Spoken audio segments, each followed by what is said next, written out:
El Instituto Estatal de Radio y Televisión del Gobierno del Estado de Baja California Sur y el Instituto Tecnológico Superior de Ciudad Constitución presentan Halcones al Aire.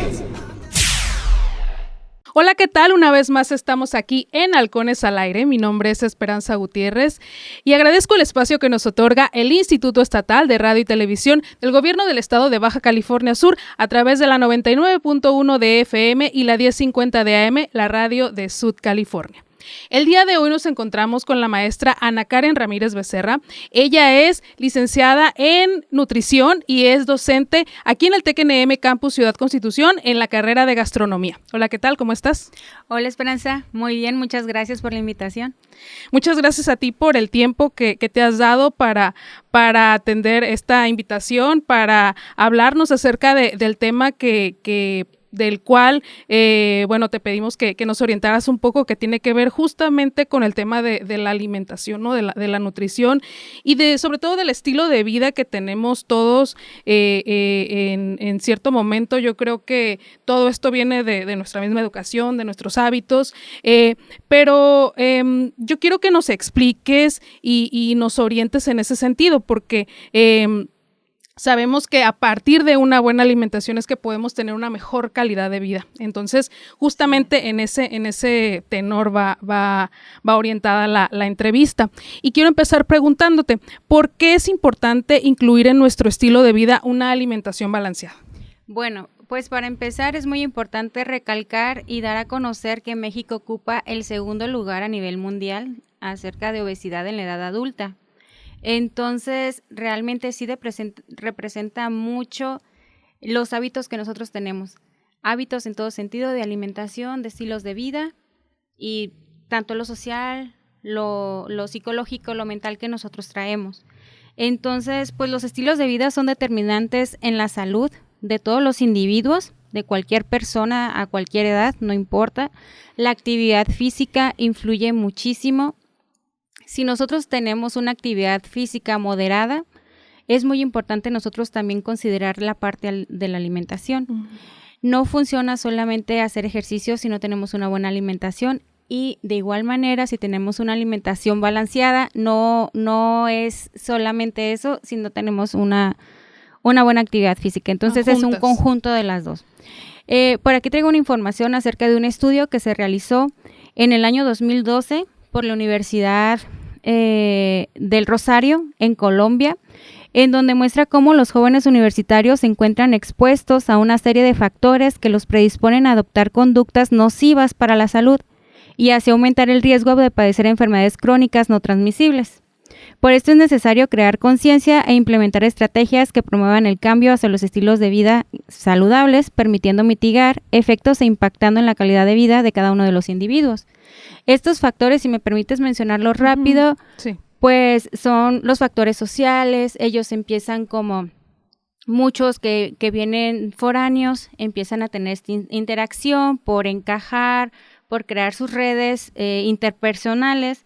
El factor económico es muy importante en la etapa universitaria porque ellos no tienen una solvencia económica independiente. Entonces dependen mucho de sus familiares.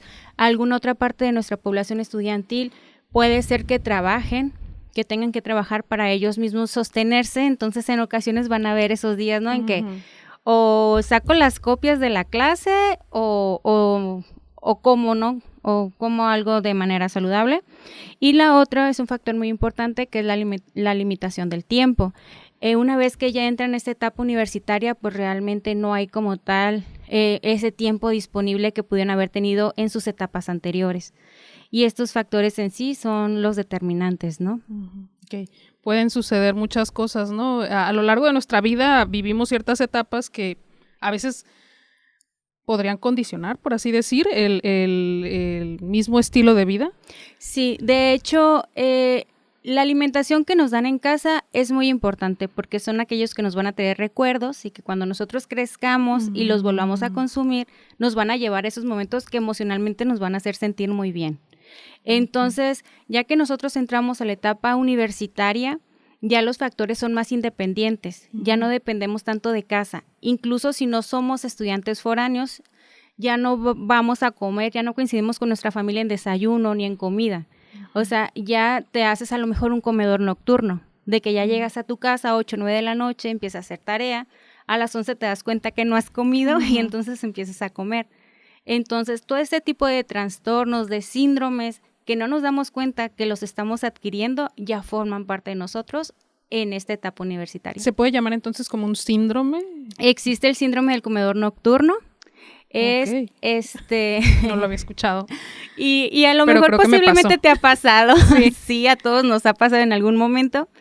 En donde en su mayoría las personas que suelen ser responsables o que tienen una vida muy ajetreada, van dejado de un lado como eso de comer, ¿no? Y vamos picando, se le llama picar. Sí, o sea, tenemos hambre y no podemos ir a comer a casa. Bueno, pues a lo mejor podemos pasar a una tiendita, la cafetería y podemos ver que venden, no sé, a lo mejor un panecito, unas galletas. ¿Por qué? Pues porque ya vamos a casa y allá vamos a ir a comer. Nos pasa alguna otra situación, no llegamos a casa, volvemos a picar, vemos alguna fruta que ande por ahí rondando, una fruta, pueden ser unos cacahuates, un chocolatito.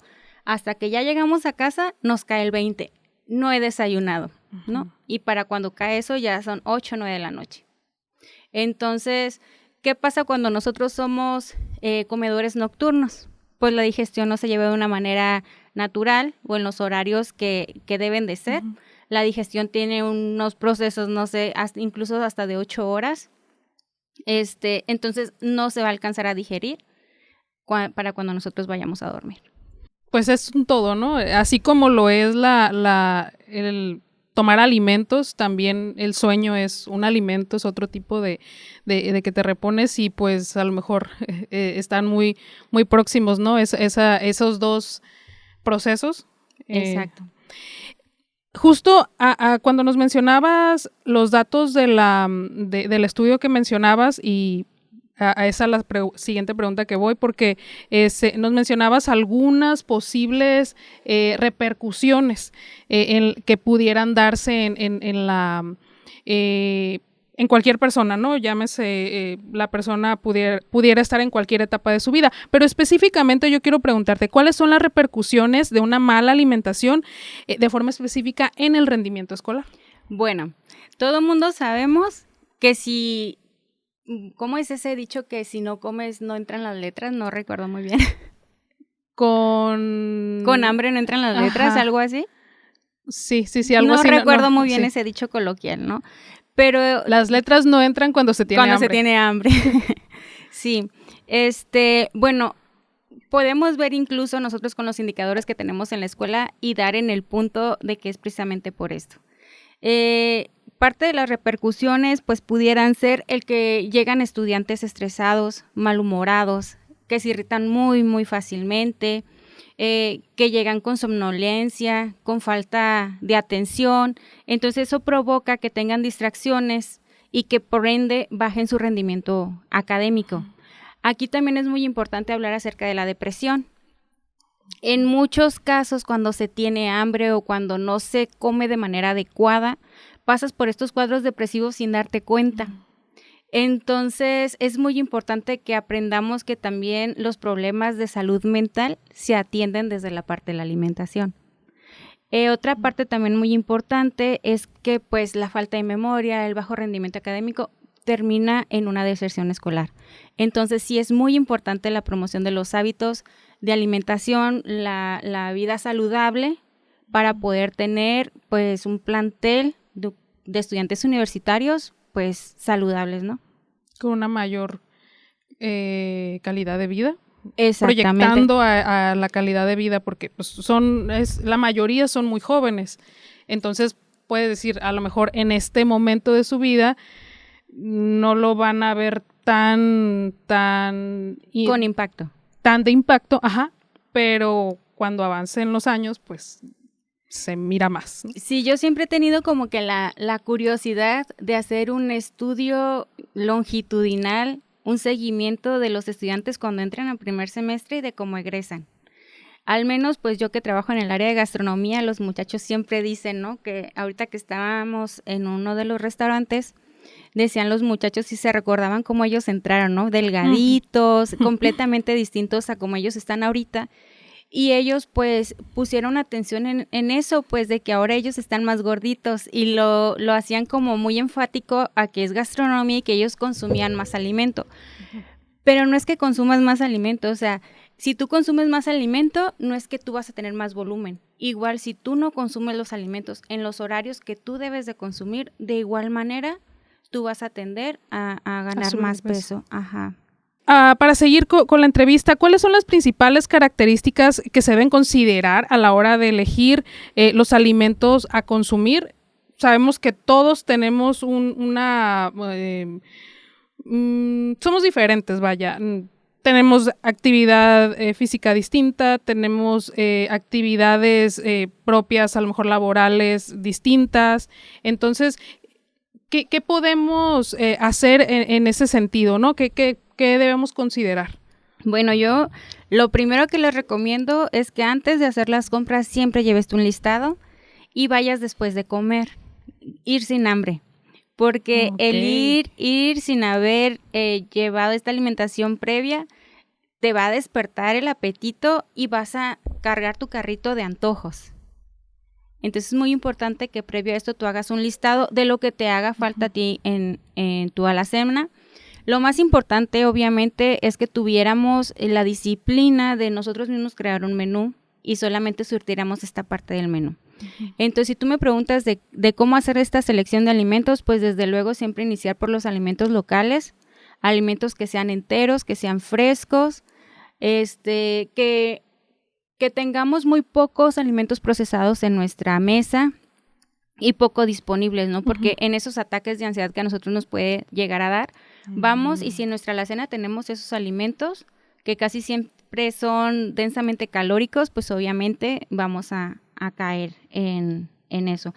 Y además, pues te comento de los alimentos locales y de los alimentos que sean de temporada, nos va a ayudar siempre pues con nuestra economía, ¿no? A mantener este equilibrio de la economía.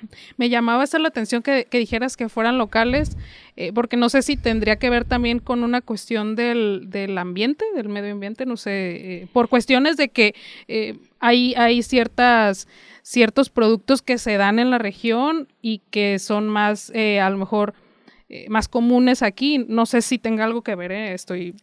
Sí, bueno, en este sentido podemos rescatar un poquito de que los alimentos que a lo mejor nos traigan de Tijuana, de Guadalajara o que lleguen de otras partes del país, tienen un poquito más de conservadores. Entonces el consumir alimentos locales que sean biodisponibles en nuestra zona hace que consumamos menos conservadores.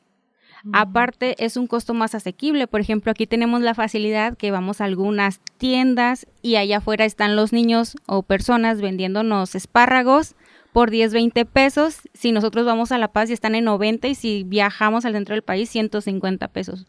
Y son muy ricos. Recientemente participamos en un concurso de sardina y, por ejemplo, la sardina de manera nutricional es lo equivalente al salmón. ¿Y cuánto cuesta una lata de sardina y cuánto cuesta un salmón? ¿O cuánto te cuesta a ti un medallón de atún?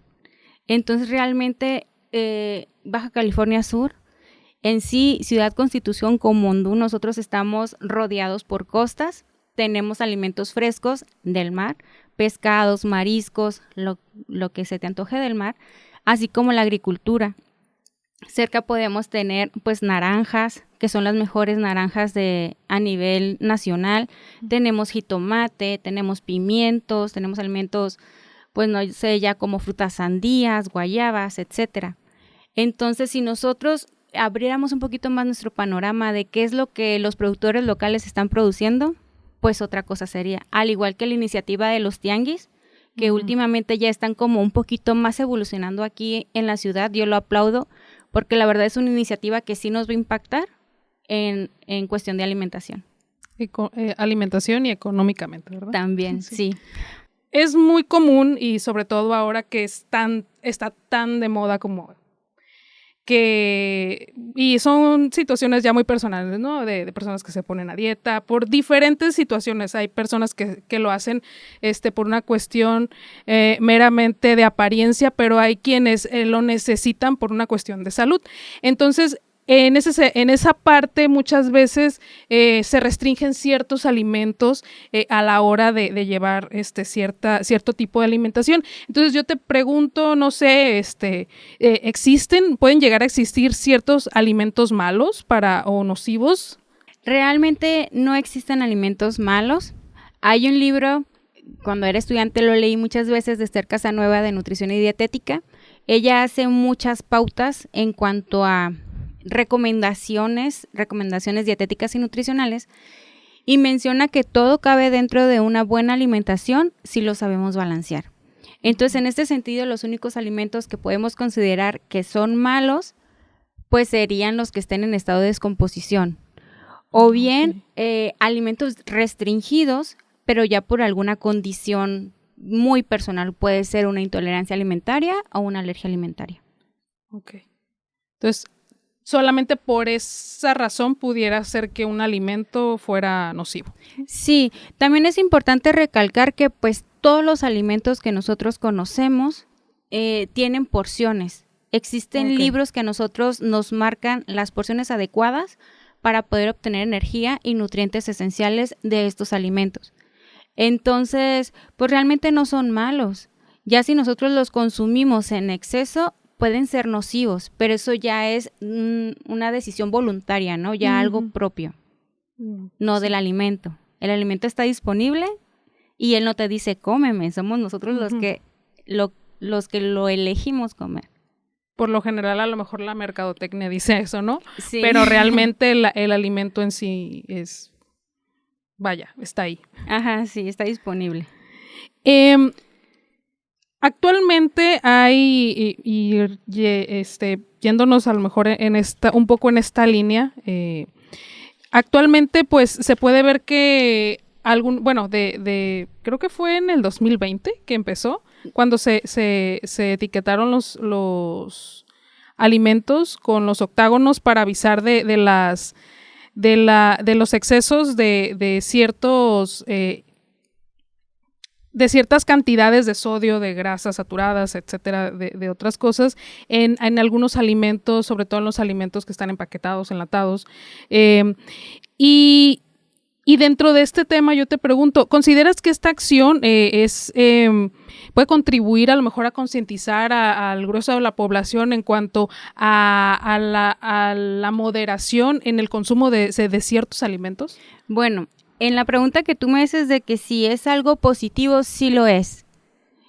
De un gran impacto, hay estudios que ya lo han empezado a medir, ¿sí? Uh-huh. Esto es parte de una ley que se anunció en el 2013.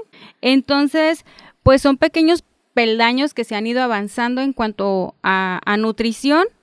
No es mucho lo que la nutrición ha llegado a revolucionar, por ejemplo, aquí en México. En México no es una carrera tan nueva, inició en los años 80 más o menos, entonces realmente no es tanto el trabajo como otras áreas médicas.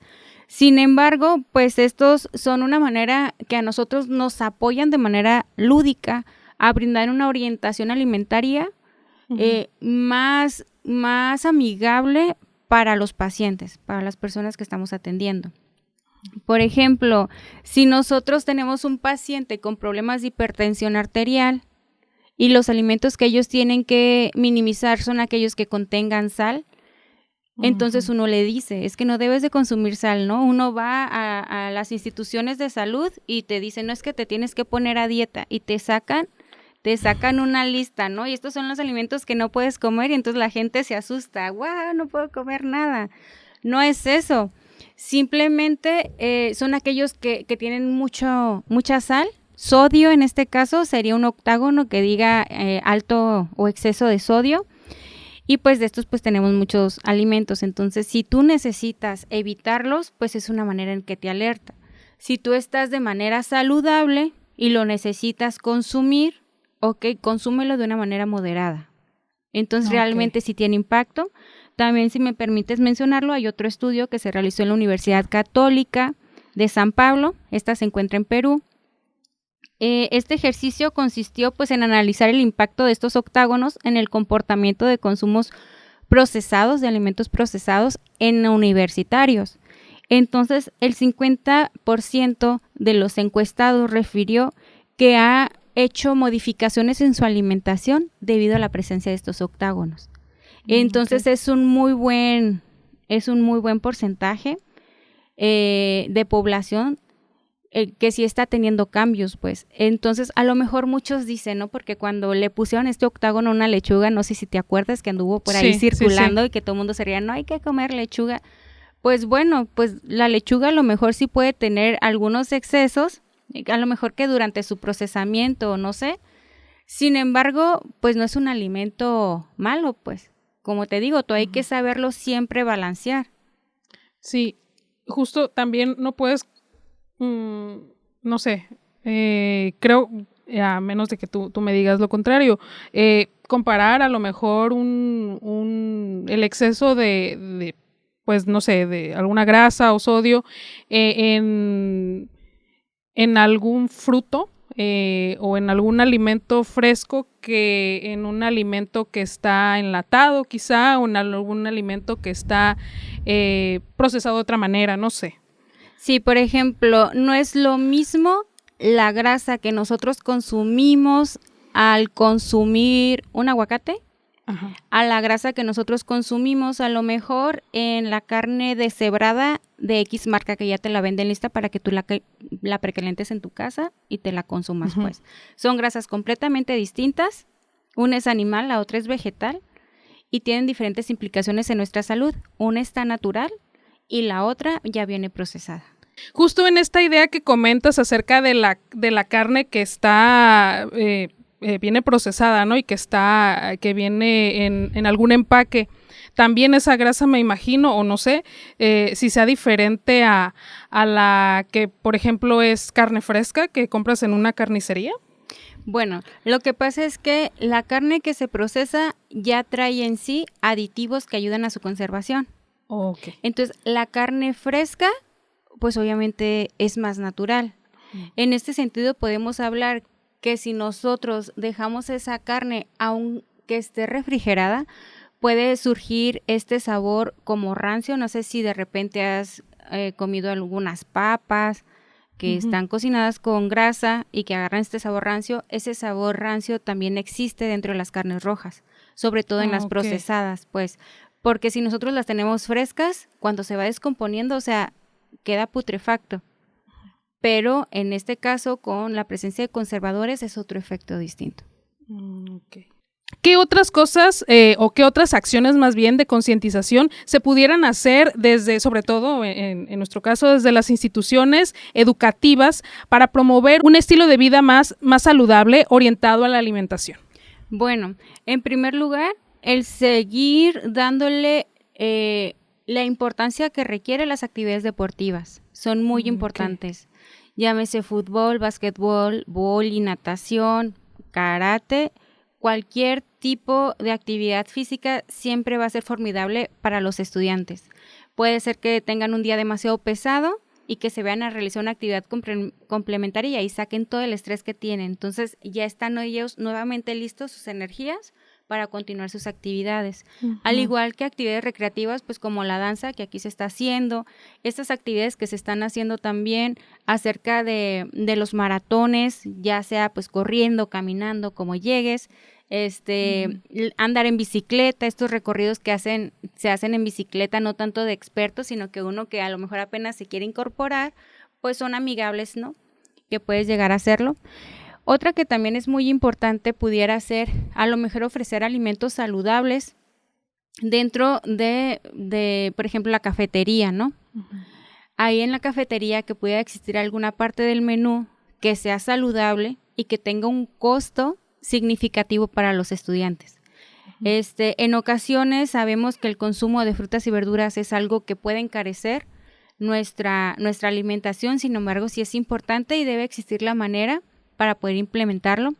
Y pues por último, pudiera ser importante, yo recuerdo que cuando yo era estudiante, parte de mi servicio social era trabajar en un centro de alimentación nutricional dentro de la misma escuela, donde se realizaba de manera pues aleatoria la detección de obesidad, sobrepeso o de alteración de peso y talla de los estudiantes. Entonces se llevaba un control. Si nosotros llegábamos a detectar desnutrición, se le brindaba atención, se buscaba. Si detectábamos que estaba en riesgo de sobrepeso, de todos modos lo buscábamos al estudiante y ya le dábamos una guía como para que no cayera en el sobrepeso, y le dábamos también las posibilidades de pertenecer a estos clubes deportivos que ya hablamos previamente. Entonces, así como aquí en el Tecnológico tenemos un espacio que presta servicio médico, y por las tardes tenemos una prestadora de servicio social de enfermería, a lo mejor abrir un espacio puede ser para los estudiantes en un primer nivel o para también nosotros como trabajadores de nutrición, de orientación nutricional, ¿no? Okay, bueno, pues sin duda hablar de esto representa algo importante, justo porque impacta con nuestra salud. A final de cuentas, yo creo, independientemente del objetivo que se quiera llegar, a lo mejor con realizar una dieta, la base va a ser esto de tener una alimentación que realmente nos nutra, porque podemos comer muchas cosas, consumir a lo mejor justamente como tú decías hace rato, que tiene que ver con esta parte de la socialización, de nuestras actividades que estamos desarrollando a lo mejor de momento, las etapas por las que cruzamos en nuestra vida, pero que a final de cuentas tenemos que buscar justo los alimentos que nos nutran, porque es la base de donde podremos tener un buen rendimiento en nuestro trabajo, en nuestras actividades académicas, en sí, para la vida, ¿no? Sí, de hecho, es muy importante que nosotros le demos realmente la importancia que merece. Sí es relevante en nuestra vida. Yo he escuchado en muchísimas ocasiones personas que dicen, pues yo voy a seguir comiendo porque de algo me he de morir, ¿no? Y cuando ya están en ese riesgo de que es que ya soy prediabético, ayúdame, ¿cómo salgo de ahí? O sea, ¿por qué esperar a estar predispuesto a este tipo de enfermedades no transmisibles si de nosotros depende, pues, estar bien? Eso sí, es cierto, requiere tiempo y requiere disciplina. Entonces, puede resultar muy fácil porque no cuesta, pero pues ya depende del estilo de vida de cada persona. Definitivamente, es algo que debemos de considerar siempre a la hora, yo creo, de todo, ¿no? Es nuestra alimentación y pues tener ese estilo de vida más saludable, no solo como comentabas hace rato, que tiene que ver con esta parte de la alimentación, también con nuestra salud mental, que también es muy importante y representa también otro reto, porque como tú bien dijiste, ¿no? Tenemos un alto número de personas obesas en nuestro país, y aunado a eso también hay otros problemas como justamente el de la depresión, que pues también nos puede arrastrar a muchas situaciones, y que justamente el hecho de huir o de querer salir a lo mejor de eso de forma momentánea, a veces lo hacemos con los alimentos. Pueden ser muchísimas cosas, ¿no? Pero una de ellas sí, justamente son los alimentos que nos traen mayor placer o mayor un estado de ánimo momentáneo de bienestar, quizá, ¿no? Sí, exactamente, desde donde nacen muchos trastornos.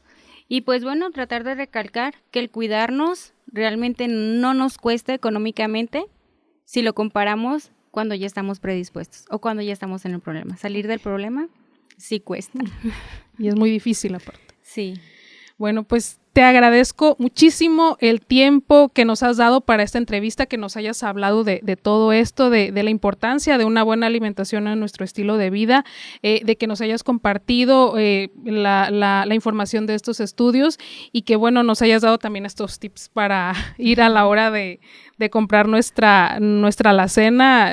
Honestamente nunca había oído esa parte de ir a comprar nuestra comida sin hambre. Eso creo que es muy importante, porque sí es cierto, estando ahí ves las cosas que más se te antojan y creo que es lo que más echas, a veces sin ni siquiera necesitarlo tanto. Entonces sí, justo pues de nueva cuenta te agradezco tu tiempo. Esto fue todo por el día de hoy aquí en Halcones al Aire. Agradezco el espacio que nos otorga el Instituto Estatal de Radio y Televisión del Gobierno del Estado de Baja California Sur a través de la 99.1 de FM y la 1050 de AM, la radio de Sud California.